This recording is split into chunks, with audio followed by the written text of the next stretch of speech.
semua, mata kuliah berkaitan dengan studi Islam. Kali ini kita akan membahas tentang ilmu tasawuf.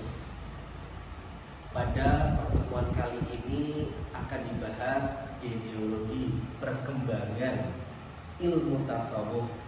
Lebih mengerucut lagi akan dibahas embrio sejarah lahirnya ilmu ini.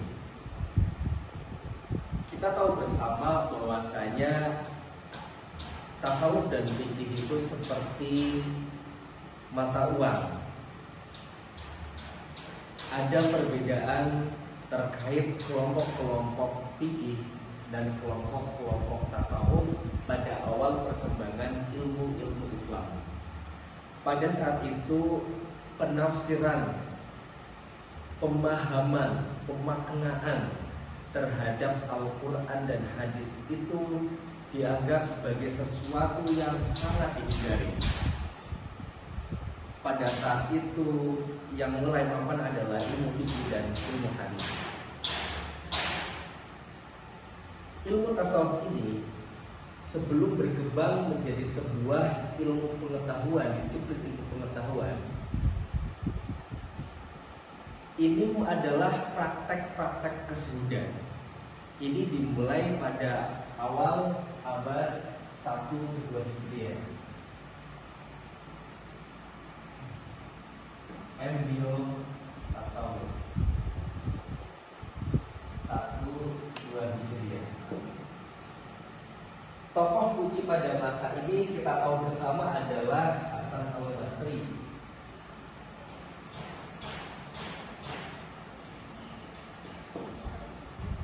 Pada saat itu tasawuf hanya sebagai praktek kesudahan, sehingga muncul banyak sekolah atau pembelajaran zuhud di Basrah, Madinah, Kufah, dan lain sebagainya. Praktek-praktek kesuhudan ini lahir karena kecewaan Hasan al-Basri terhadap umat Islam pada saat itu yang berfokus pada perebutan kekuasaan kekhilafan pada saat itu.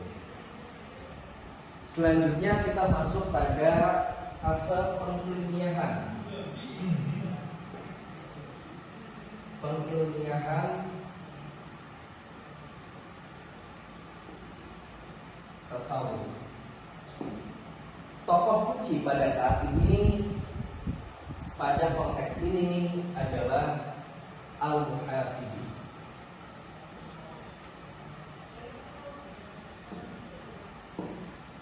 Abad ketiga Hijriah. Al-Muhasibi adalah seorang tokoh ilmu kalam, seorang teologis. Beliau memiliki pemahaman terkait rasionalisasi terhadap agama. Beliau mengarang kitab seperti Al-Wasayah, kemudian Al-Ri'ayah li Huquqillah.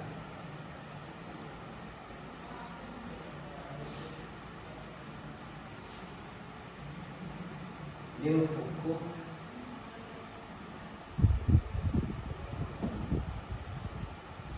Sebagaimana yang saya jelaskan sebelumnya, rekan-rekan mahasiswa semua, bahwasanya pada masa ini ilmu Islam belum mapan. Pada masa ini yang mulai mapan adalah ilmu fikih dan hadis yang sangat tekstualis. Sehingga ketika ada orang seperti Mutakallimin, ini sangat tidak disukai oleh ulama pada masa itu. Di antaranya yang bertentangan dengan Al-Muhasibi adalah Imam Ahmad bin Hanbal. Kontra dengan Imam Ahmad bin Hanbal. Bahkan muridnya yang bernama Al-Razi mengatakan jelas bahwasanya jangan sekali-kali mengikuti membaca literatur-literatur Al-Muhasibi. Tapi bacalah ilmu-ilmu asal, karena kita tahu bersama bahwasanya Imam Ahmad adalah seorang tokoh hadis yang tekstualis. Nah, ini kontekstualis atau rasional.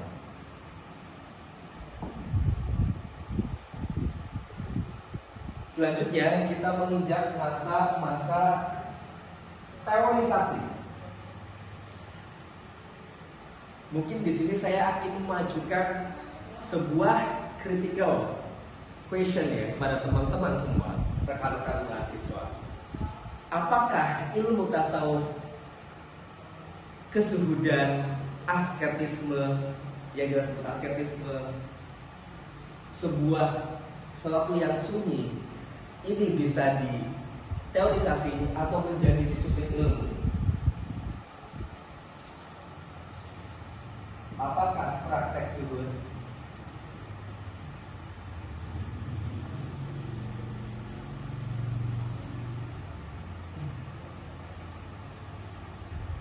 bisa menjadi disiplin ilmu?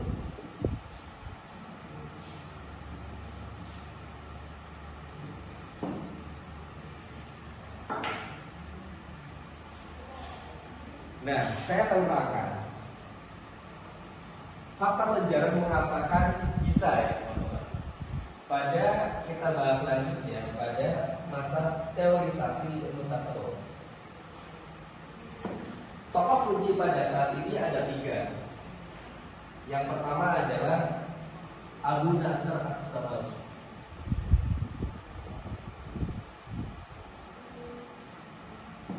Beliau mengarang kitab Al-Lumah. Ini adalah pertama kali tasawuf diteorisasikan menjadi sebuah keilmuan. Beliau menulis sebuah materi yang sangat komprehensif berkaitan dengan metodologinya dan lain sebagainya dalam kitab Al-Lumah. Selanjutnya, tokoh kunci selanjutnya yaitu Al-Kalabari.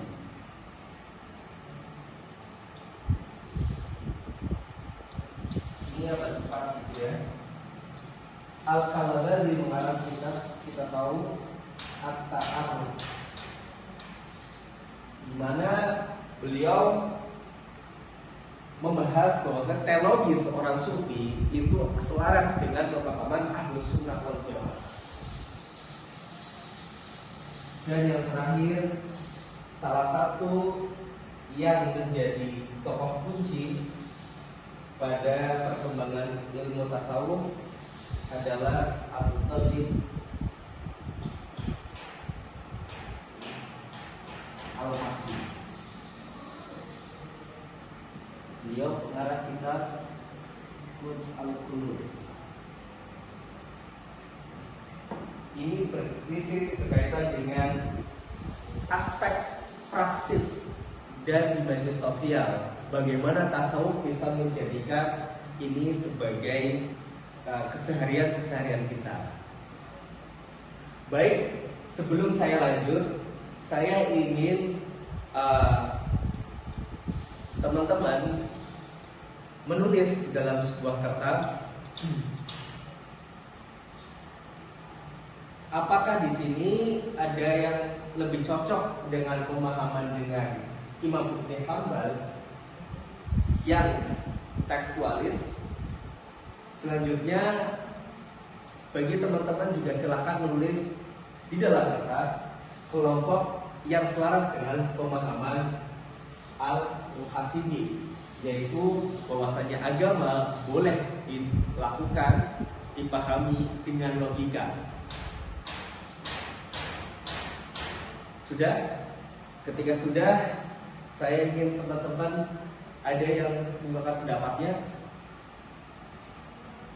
Baik, terima kasih teman-teman.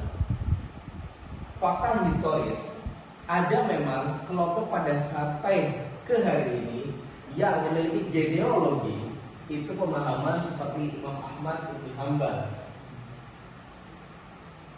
Niat Imam Ahmad bin Hanbal tentu kita tahu. Yang jelas beliau mencoba bahwasanya Al-Quran dan hadis ini murni, tekstualis, murni, tidak ada campur tangan dari logika dan lain sebagainya.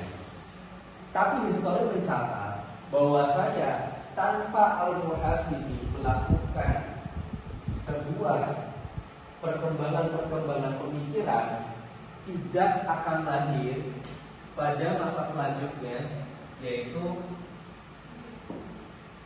ulama-ulama tasawuf.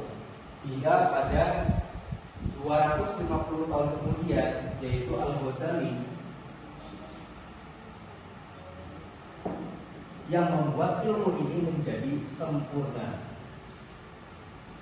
atau mapan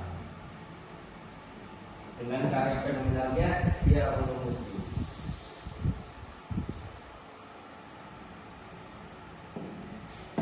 Selanjutnya saya ingin teman-teman sebagai tugasnya yaitu mencari jurnal dan mereviewnya. Teman-teman bisa mencarinya di satu Google Scholar,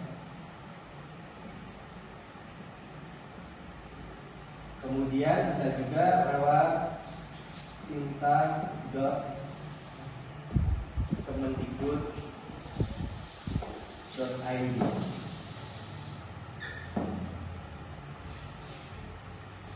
Tugasnya adalah mencari jurnal berkaitan dengan perkembangan ilmu tasawuf dari mulai lahirnya dan menjadi teorisasinya mapan, ataupun dengan konteks-konteks lainnya, misalkan berkaitan dengan perkembangan yang kaitannya dengan pendidikan dan lain sebagainya. Baik, terima kasih. Itu pembelajaran hari ini. Sebelum saya tutup, saya mempersilakan apakah ada dari rekan-rekan mahasiswa yang ingin bertanya. Jika tidak ada, saya ingin sedikit mengulas bahwasanya ilmu tasawuf dimulai dari embrio, yaitu Al-Muhasibi. Ya, beliau mulai membuat kitab Ri'ayah dan Muqillah. Disinilah mulai berani membuat logika dalam agama, terutama Al-Quran dan Hadis. Dari situlah berkembang menjadi teorisasi ilmu tasawuf, yakni An-Nasr, Al-Kalabani, Abu Thalib Al-Makki, hingga kemapanannya pada era Al-Ghazali. Sekian dari saya. Terima kasih. Wallahu muwaffiq ila aqwamit thariq. Al-afunikum. Wassalamualaikum warahmatullahi wabarakatuh.